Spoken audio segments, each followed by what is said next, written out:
ワイキキビーチ、ロングビーチか。すごい人ですね。めちゃめちゃ人がいる。これで本当に釣れるのかい。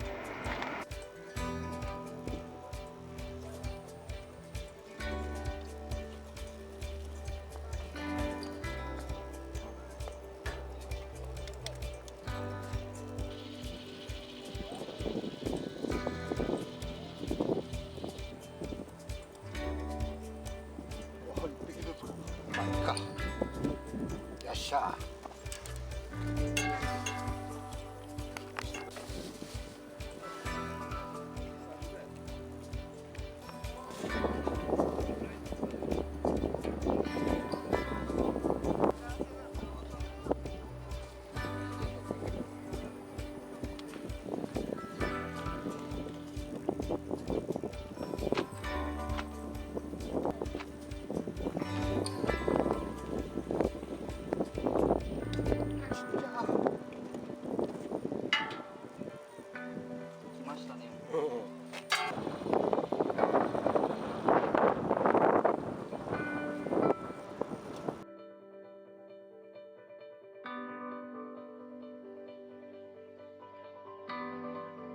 今日釣ってきたちっちゃいよね。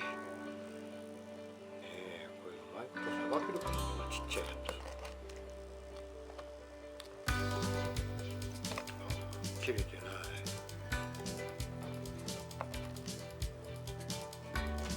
これ頭ぶち切って、よし。